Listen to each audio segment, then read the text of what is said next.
This Let's Play was brought to you by Naughty Dog, the geniuses behind the Jak and Daxter series, the Uncharted series, and Crash Bandicoot.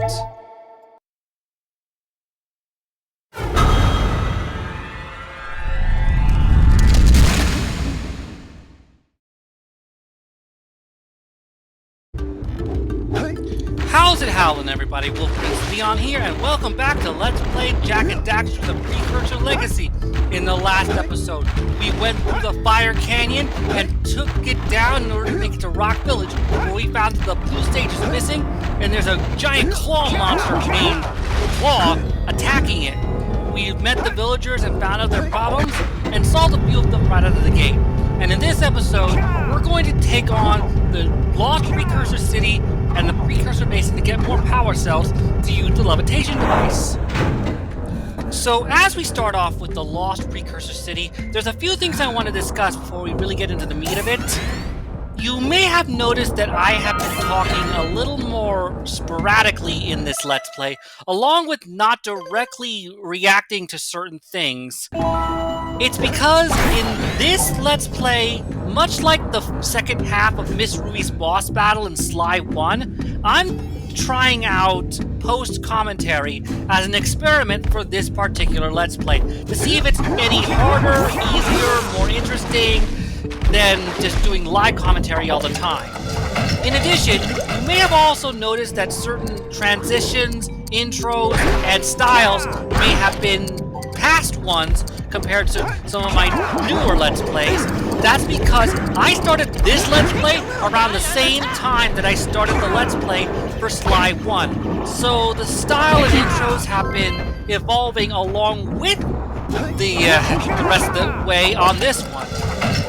It should catch up before long, but that's why certain things seem a little weird in this one. Anywho, I'm also going to be showing a few more deaths this time around. After all, I can't be perfect all the time. And there are some pretty interesting glitchy ones. So yeah, I've decided to try a specific formula that I got from the corner guy. I show the first attempt and the successful attempt afterwards, skipping mostly in between if necessary. So let's get into the lost Precursor City itself. Right out of the gate, you're going to notice that periodically the water in here gets electrified. When it's lit up like that and electrified, it is instantly painful to the touch. So you need to stay out of the water as much as possible, especially when you know it's coming.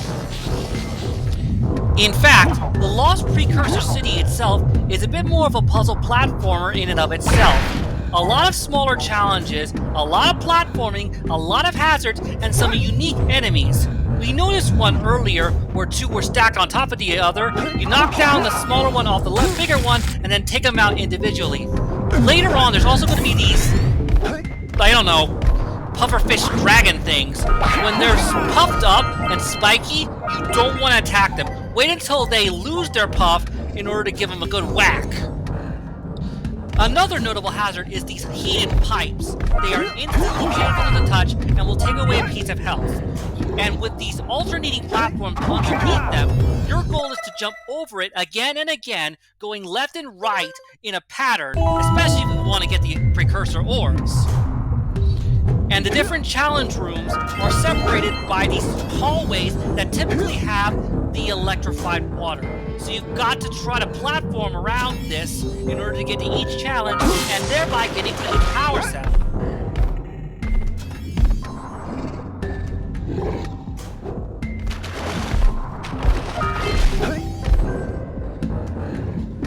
This next challenge room is deceptively easy to get wrong. You've got two platforms that, when you're on top of one of them, the other one will orbit around it in a circle pattern. You've got to alternate between the two platforms in order to make it to the other side.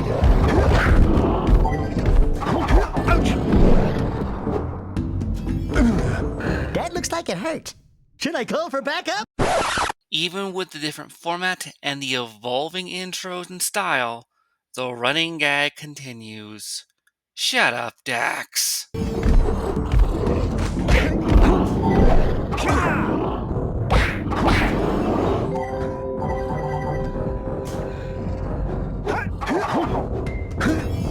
One thing of note about the rotating platforms is that whenever one of them hits a surface of any kind, it will reverse and go in the opposite direction. Your goal is to manipulate these platforms to get to specific spots in order to reach certain areas to get certain collectibles. It's very tricky, but so satisfying when you get it right.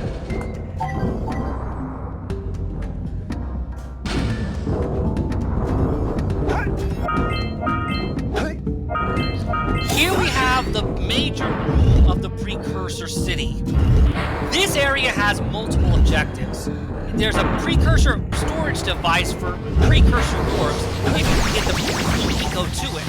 And then there's 3 pipelines. 2 have scout flies, 1 has a power cell. You need to use the rotating platforms to get from point A to point B in order to get the scout flies. However, the power cell has its own course unrelated to the moving platforms that you have to traverse on its own in order to get it in time before it sucks it back into the holding chamber.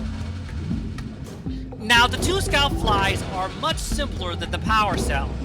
When they're deposited, all you really need to do is have the platforms set up in such a way as to let you go across them to get to where the scout flies are deposited in order to make it to them in time and collect them.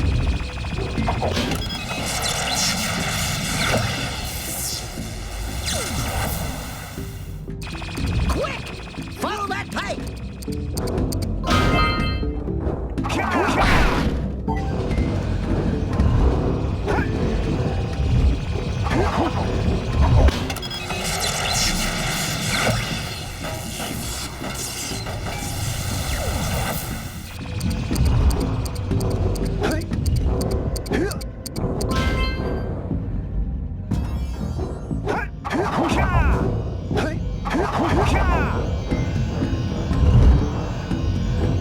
The course to the power cell is very different.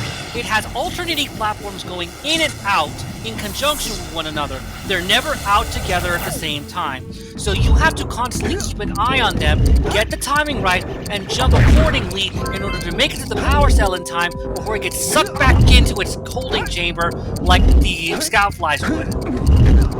I know I make it sound and look easy, but that's because I've had years of practice with this game, thanks to the time I spent playing it with my father. All those awesome years. And all those times getting my butt kicked, and missing platforms, and falling into the dark eco, and getting electrified, and all that jazz. Now, compared to the last one, this next one is pretty simple. You've got platforms that generally turn off on intervals, so you have to time your jumps to make sure you don't try to land on one when it's vertical and fall right into the dark eco and just go get the power cell. Yada yada yada's pretty simple, am I right? Oh no, not these guys! This is a new kind of enemy for this area. A spinning lurker that has these like spinny bumper car thingies that make them immune to normal attacks. You have to jump and dive punch them. Hey! It looks like you can jump dive onto those guys. Now you tell me! Step 1, stay alive. Step 2, think about not doing something like that again. Well, maybe if someone had spoken up sooner, I wouldn't have had the need to say, "Shut up, Dax!" So yeah, needless to say, it gets pretty annoying when you can only dive punch these guys and they move around so sporadically that you never know when to start jumping and start punching and all that jazz. Sheesh!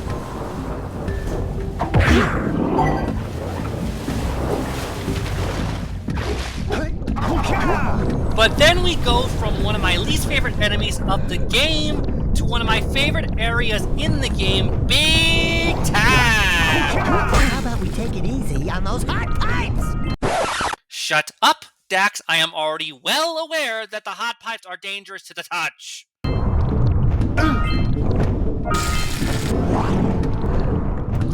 But back to my favorite area of the game, or at least one of them.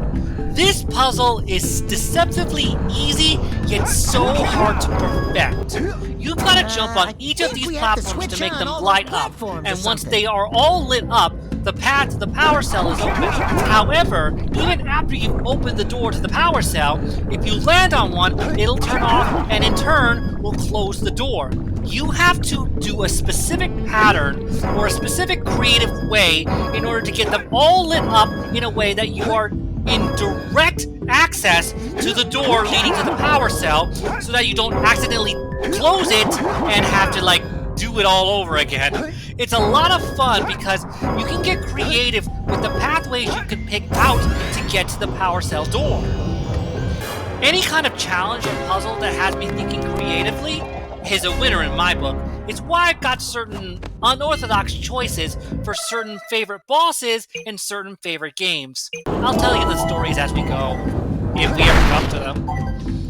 And now we come to another deceptive power cell. You've got to go across the platforms before time runs out and then go back down into the electrified water. The time is very slim, so you've got to be fast, and you cannot end up on the edge and jumping up because you need every second you get in order to make it to that platform without falling into the electrified water. Again and again and again.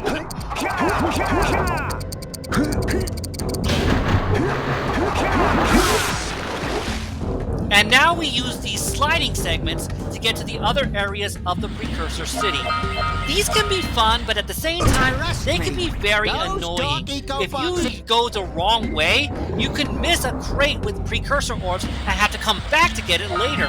And it is a long trek just to get another chance. It is annoying and can be very irritating real fast.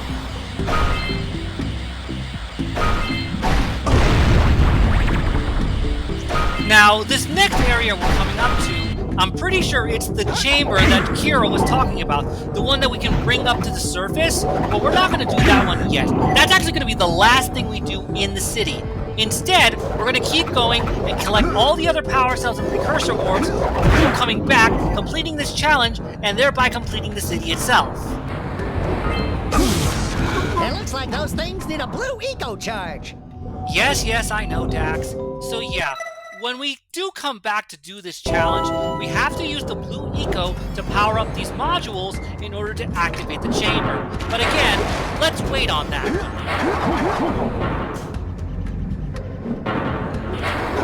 Now this one's another simple one. You have to use the built-up steam to make the platforms go up to take you to both the scout fly and the power cell. Some of these areas are easier than others, as you can probably tell by now. It's why I like the Lost Precursor City a lot more than a lot of the other areas, like the upcoming swamp. Oh, that one's gonna be a doozy, and I don't mean in a good way. Oh boy.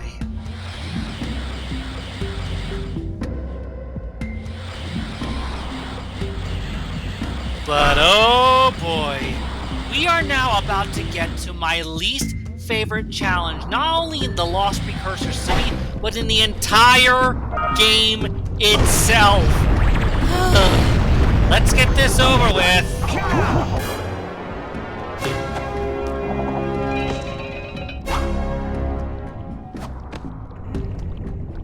I got a bad feeling about this. Jack, run! The dark eco is rising! Yeah, this one's gonna be a pain. He's not kidding either. The dark eco is indeed rising constantly, so you have to use the blue eco vents, the Precursor launchers, and your own platforming skills in order to make it up to the top before you run out of room and the dark eco turns you into who knows what. It can be a bit annoying, not only because the platforming is a little tricky from time to time, but there's also blind sides by enemies and the horrendous camera angle during this entire challenge. Ay, what were they thinking? Whew. Even with my years of practice, I've never really gotten the hang of this, mainly because of those alternating platforms. They always catch you by surprise, especially when combined with the lurkers shaving off your health and the time limit with the rising dark eco.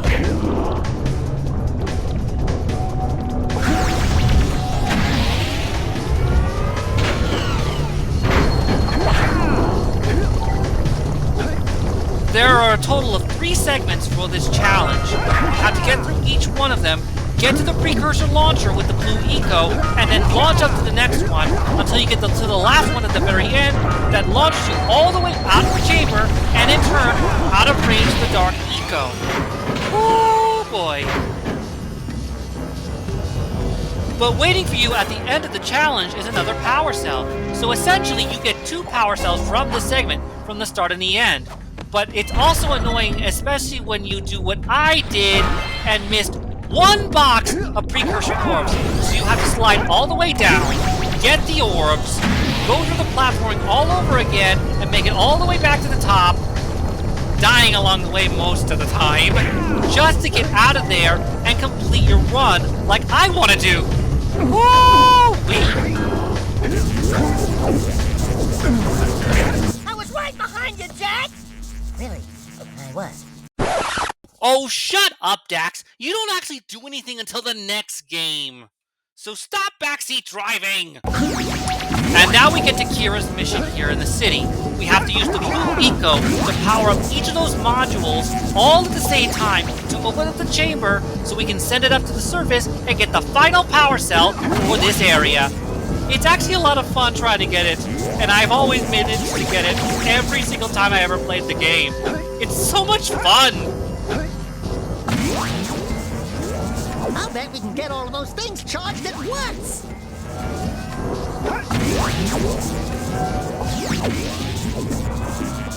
And once we get that chamber open, all we gotta do is go inside and press one more button, and we are done with the Precursor City!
So, with the completion of the Lost Precursor City, we technically have enough power cells to move on to the next part of this game.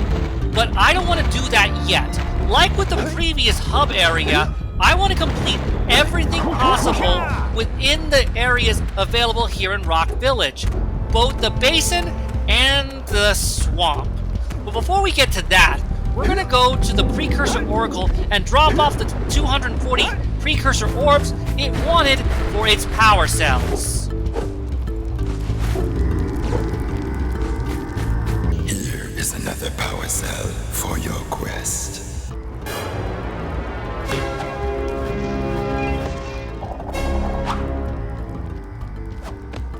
For your sacrifice, I offer you a power cell.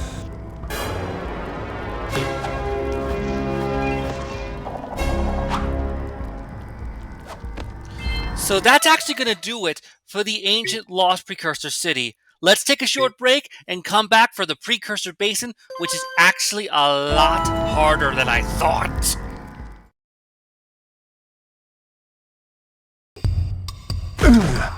While you're down there, could you rub my feet?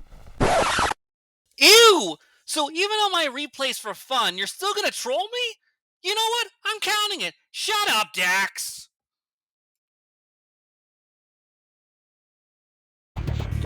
So here we are at the Precursor Basin.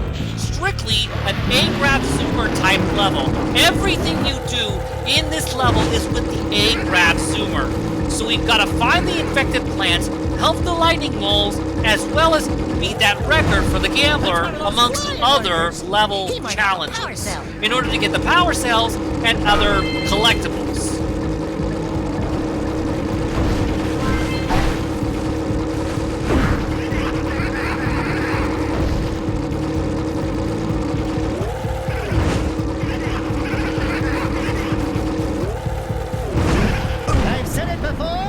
Say it again. Avoid the dark eco boxes! Seriously, shut up, Dax! You don't even get on a zoomer until the next game! And that's only for a race, for crying out loud! A mission we couldn't get from Kira because we already got all the power cells needed was that she was going to tell us about these flying lurkers, the ones that Daxter just mentioned. One of them has a power cell, so we have to run them over until we find the one that has it, along with getting these lightning moles back into their burrow. Let's go get our power cell from the geologist. And I was so busy talking that we already did it. On to the flying lurkers. These little buggers can be annoying because they can instantly do perfect sharp turns that your zoomer struggles with, so they can gain distance on you even when you catch up to them. But if you can just stay vigilant and keep doing the sharper turns as best you can, eventually you'll run over them. And it'll be so satisfying because they can be so frustrating and annoying that when you actually get them, you get them good and it's fun. And now we come to the Gambler's Challenge. We have to beat Dead Man's Gorge in 45 seconds or less. At first it seems really hard, but once you get airtime on the lurkers, grab the blue eco clusters, and just learn the track, it's actually pretty manageable when you really know what you're doing. It's actually a lot of fun even, trying to get that challenge. And even if you fail, you can just try again and again until you get it right. And once you do, all you gotta do is go back to the Gambler and collect your power cell.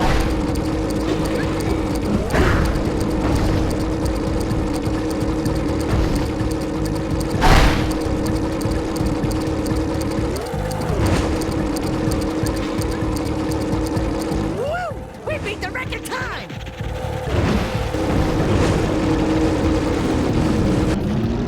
Next up on our to-do list is this pink gate challenge. Once you pass through the first gate, the next gate will appear, and you have a limited time before it disappears again to get through it. You have to complete the course within one run, or it will reset and you have to start all over again.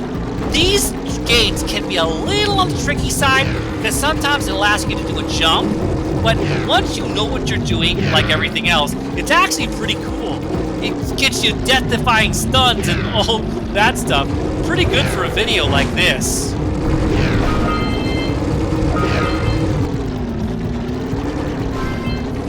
And voila! There's our power cell. Another challenge taken care of. Ooh, and for getting 50 power cells, we get the Power Quartz trophy. That means we're halfway through the collection of power cells in this game.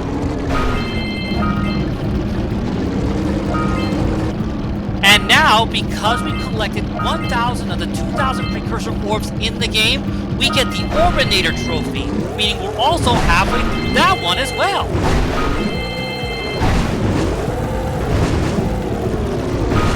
And now, not only do we get the Scoutfly power cell, but now we're going to get another power cell that was just floating above the lake for some reason.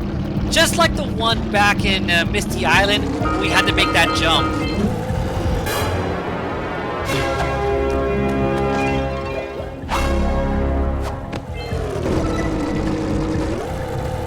And now we come to Samos' mission. The infected plants and the green eco we need to heal them. This challenge can be very annoying.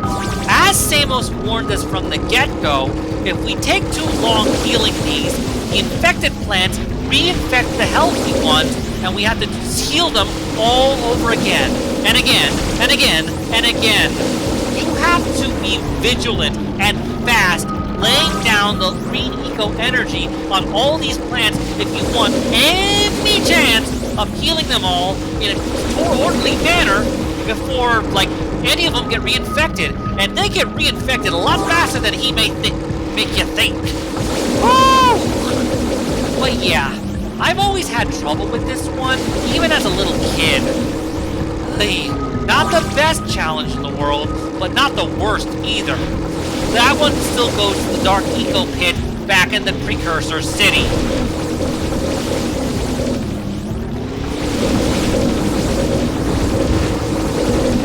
And voila! Healed plants and a giant one giving us a power cell? Then again, everything we do gives us a power cell at some point.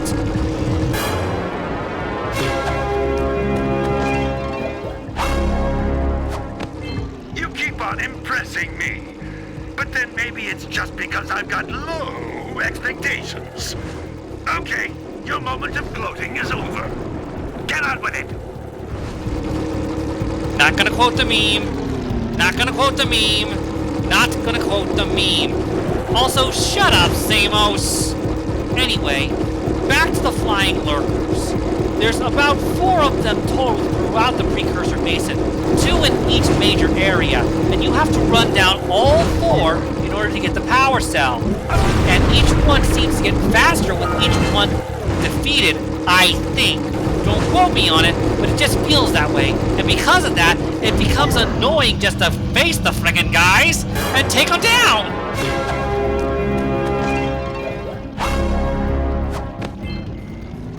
Good flying! Those lurkers were no match for your Zoomer. That's 1 more power cell. And so our final challenge of the Precursor Basin is another gate challenge. This time, blue gates. Now these gates are going to be a lot more tricky because sometimes they get you doing a jump that you didn't even know you could do and going around areas you didn't think it was safe to even go through, like the very beginning where you could get stuck in dismounting and take so much time getting back on that the gate disappears. But once you know the kinds of tricks that they want you to do and know how to do them, this one is arguably easier than the purple gate challenges, honestly. And the next thing you know, you'll have it all done, and you'll have the final power cell, and be able to leave the Precursor Basin behind.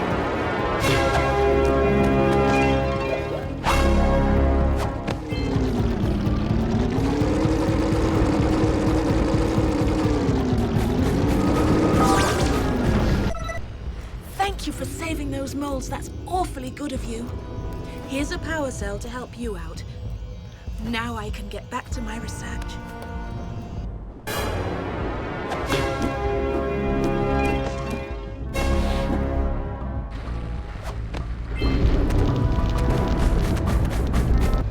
Oh, great moves, kid. I knew that time record would fall. Now here's your power cell, and I can go collect my big payoff.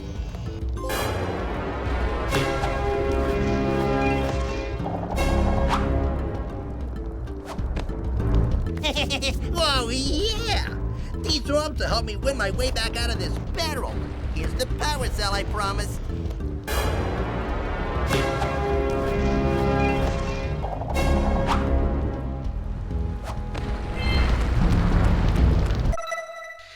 And with that, we have every possible power cell and precursor orb in Rock Village, the Precursor Basin, and the Lost Precursor City.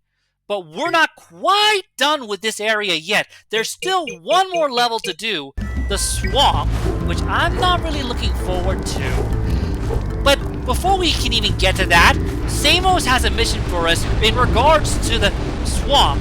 We'd get one from Kira if she wasn't already over at the levitation device getting it ready for us. So let's see what Samos has for us, then we can call it for the day. Well, I hope you've packed a lunch, because we're just getting started. According to the Blue Sage's notes, lurkers have infested the swamp across the bay. Apparently, they're planning to use a dirigible to lift an important precursor artifact from the muck. You're going to have to get over there to dislodge their tethers. Who knows what they might want with the artifact? But like orange stuff here's breath, it just can't be good.